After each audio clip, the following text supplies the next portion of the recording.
Hi and welcome to Dave Culinary. I'm Punita Dave and today we are going to make Bhakhari Biscuit. This is a recipe that is inspired by what we used to make for our guru for breakfast. It's a very unique recipe. You're not going to find it anywhere else. So let's go ahead and make our Bhakhari Biscuit.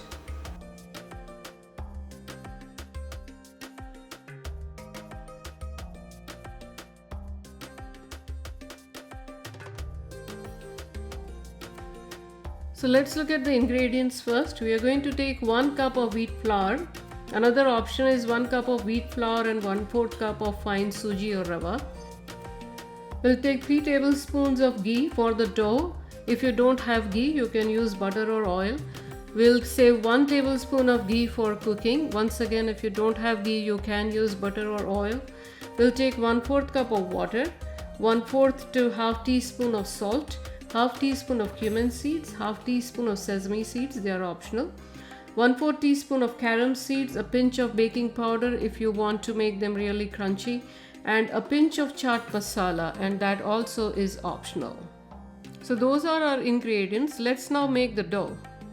So we'll take 1 cup of flour in a bowl, and then we'll crush the cumin seeds and the Carrom seeds and the sesame seeds by hand and add it to the flour and add the salt and a little bit of baking powder and mix all the dry ingredients.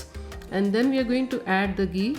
I have taken non-melted ghee, but if you want to take melted, you can take that. You can add room temperature butter, or you could also add oil.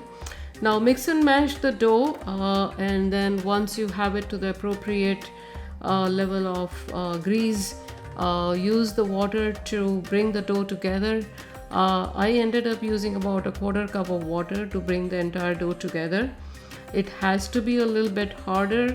Don't make it very soft, and then cover it with a wet cloth and let it set for 15 minutes.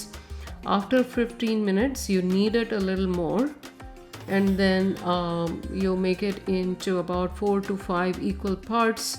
This is how you actually roll up the dough that you want to roll. So make sure the edges are tied well together.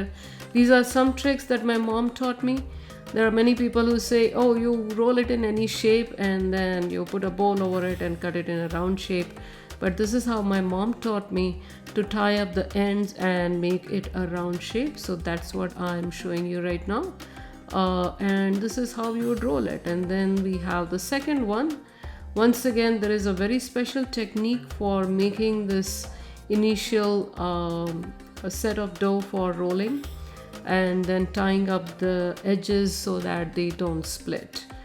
This is going to require pressure because it is a little bit of a harder dough. Once we have all our bhakris ready, rolled, we are going to cook them.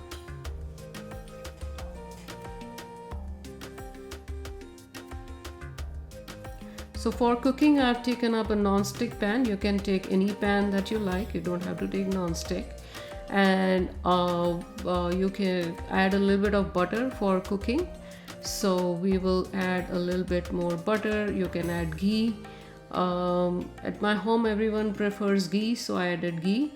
It tastes really good with ghee, but if you don't have ghee, you can use butter. Once it is cooked a little bit on one side, you flip it over, cook it on another side, and make sure the ghee is evenly spread. The other side is done as well.